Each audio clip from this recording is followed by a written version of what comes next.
Hello friends, इस episode का नाम है लूफी स्पीक अटेंड गियर 5। इस एपिसोड की शुरुआत में हम देखते हैं कि लूफी की ब्रीदिंग फनी वे में चलती है और जुनिशा बोलती है कि वो ड्रम्स ऑफ लिबरेशन पूरे 800 साल बाद सुन पा रही है। उसे पूरा भरोसा है कि जॉय बॉय हैज रिटर्न्ड। और तभी काइडो परफॉर्मेंस हॉल में ब्लास्ट ब्रेथ का यूज करता है और ऊपर लूफी उठ के बैठ जाता है और हम देखते हैं कि लूफी सही से खड़ा नहीं हो पा रहा है और बोलता है कि मैं खड़ा कैसे हो पा रहा हूँ, और बोलता है कि मैं बैटल हार गया हूँ पर अब मज़ा आ रही है। और मोमोनोsuke बोलता है कि जॉय बॉय, जिस पे यामाटो बोलती है कि क्या लूफी जॉय बॉय है, क्या ऐसा कहा जुनिशा ने।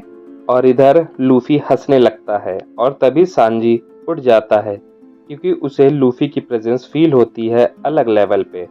और परफॉर्मेंस हॉल में भी ये फील करके लॉ और किड और बाकी सब शॉक हो जाते हैं और मार्को द फीनिक्स नामी और टामा को बताता है कि लूफी जिंदा है, जो सुन के नामी और टामा खुशी से रोने लगते हैं। और लूफी अपनी कॉन्करर हाकी रिलीज करता है जिससे आसमान के सारे बादल तुरंत गायब हो जाते हैं। और पेंजिया कासल में हम देख पाते हैं कि 5 एल्डर्स आपस में बात करते हैं कि उन्हें अपना one of the best agent sacrifice करना पड़ा सिर्फ काइडो को गुस्सा दिलाने के लिए कि वो लूफी को ख़त्म कर पाए। जिस पे दूसरा एल्डर बोलता है कि हो सकता है ये दूसरे अल्टरनेटिव से अच्छा हो, बेटर यही है कि लूफी की पावर अवेकन होने के पहले ही उसे ख़त्म कर दिया जाए। वर्ल्ड गवर्नमेंट की हमेशा से यही कोशिश रही है कि गम फ्रूट उनके पास रहे, पर वो उनके पास कभी नहीं रहा। 800 साल में जैसे गम फ्रूट उनके पास आना ही ना चाहता हो। जिस पे दूसरा एल्डर बोलता है कि ऐसा हो सकता है क्योंकि जोवन टाइप डेविल फ्रूट्स की अपनी विल होती है और ऊपर से उस डेविल फ्रूट का नाम भगवान के नाम पे है। और अब हमें गम फ्रूट का असली नाम पता चलता है, जो एक जोवन ह्यूमन फ्रूट हो, मिथिकल टाइप का मॉडल नीका। फिर कहता है कि सब कहते हैं कि उसकी बॉडी एकदम रबड़ जैसे है, वो जैसे चाहता है वैसे लड़ता है और लोगों के चेहरे पे स्माइल लाता है। द वॉरियर ऑफ लिबरेशन, जो निका द सन गॉड के नाम से जाना जाता है। और अगर लूफी की पावर अवेकन हुई तो वो अनस्टॉपेबल हो जाएगा। और मैंने सुना है कि ये दुनिया की सबसे खतरनाक पावर है। और इन्हीं सीन के दौरान हम लूफी को जॉय बॉय बन के हवा में उड़ते देख पाते हैं।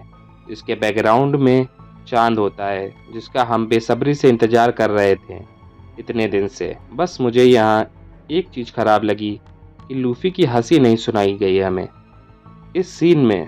खैर, हम देख पाते हैं कि ओरोची पत्थर के नीचे दबा होता है। तभी हियोरी उसे अपनी असली पहचान बताती है कि वो ओडेन की बेटी है। जिस पे ओरोची हियोरी से बोलता है कि उसे भी ओडेन पसंद है, उसने जो किया काइडो के डर से किया। पर हियोरी ओरोची के बात में नहीं आती है। तभी कांजुरो का आग वाला कर्स आके ओरिचो को जला देता है।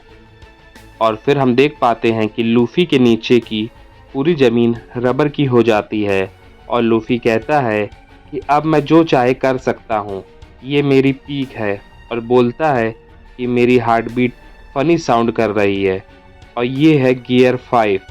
फिर लूफी अपनी कॉन्करर हाकी रिलीज़ करता है जिससे नीचे परफॉर्मेंस हॉल में सब बेहोश होने लगते हैं।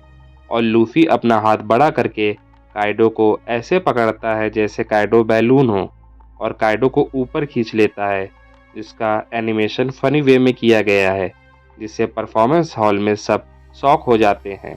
फिर लूफी काइडो को ऐसे मारता है कि Kaido king of the beast ना हो, एक खिलौना हो बच्चे के हाथ में। फिर लूफी हंसने लगता है। तभी काइडो लूफी पे ब्लास्ट ब्रेथ का यूज़ करता है जिसे लूफी छत की ज़मीन को रबड़ बना के वापस काइडो पे फेंक देता है। और फिर से लूफी हंसने लगता है और हमें प्रॉपर इंट्रो दिया जाता है गियर 5 का। फिर काइडो बोलता है कि आई एम सॉरी उस CP0 के इडियट के लिए। मैं वैसे धोखे से जीतना नहीं चाहता था।